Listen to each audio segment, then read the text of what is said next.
বিয়ে মানেই শুধু আনুষ্ঠানিকতা নয়, এখন সেটি হয়ে উঠেছে এক উৎসব, এক রঙিন অভিজ্ঞতা। বিয়ের আয়োজনকে সহজ করতে চলছে ওয়েডিং কার্নিভাল, নাচে গানে আর সাজে মুখর পুরো আয়োজন। তুমি কোন শহরের মাইয়া গো, ঢাকে উড়াধুরা, তুমি কোন শহরের মাইয়া গো, ঢাকে উড়াধুরা।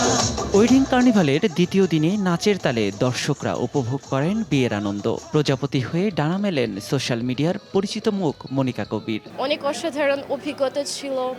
আমি নেচেছি, আমি গেয়েছি বাংলা কিছু গান, অনেক মজা লাগলো। এই দিনের বিশেষ আকর্ষণ ছিল রোমিও ব্রাদার্সের পরিবেশনা। পুরনো দিনের গানে তাদের সুরের আবেশ নস্টালজিয়া করে তোলে শ্রোতাদের।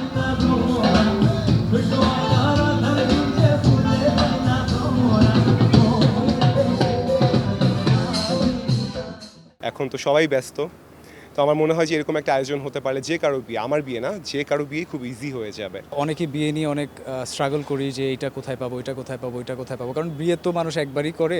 অনেক সময় ফ্যামিলি থেকে হয়তো যারা বিয়ে অ্যারেঞ্জ করে ওরা এক্সপিরিয়েন্স থাকে, বাট যারা প্রথমবার বিয়ে করছেন without any hassle, any tension, আপনারা কার্নিভালে চলে আসবেন। একদিকে মঞ্চে চলছে নাচ গান, অন্যদিকে নতুন ট্রেন্ড আর কালেকশন দেখছেন অতিথিরা। কেউ খুঁজছেন নিজের বিয়ের অনুপ্রেরণা, কেউ বা মেতে উঠেছেন উৎসবের আমেজে। বিয়ের সাজ, গয়না, ফটোগ্রাফি থেকে শুরু করে ইভেন্ট ম্যানেজমেন্ট সবকিছু এক ছাদের নিচে এনেছে ওয়েডিং কার্নিভাল। তরুণ তরুণীরা ভিড় করছেন স্টলগুলোতে। আয়োজকরা বলছেন নতুন প্রজন্মের চাহিদা মাথায় রেখেই সাজানো হয়েছে এমন আয়োজন। বিয়ের রঙিন দুনিয়া নিয়ে এই ওয়েডিং কার্নিভাল যেন এক মিলন মেলা, যেখানে সাজ, সুর আর স্বপ্ন মিলে তৈরি করেছে এক নতুন ভালোবাসার গল্প।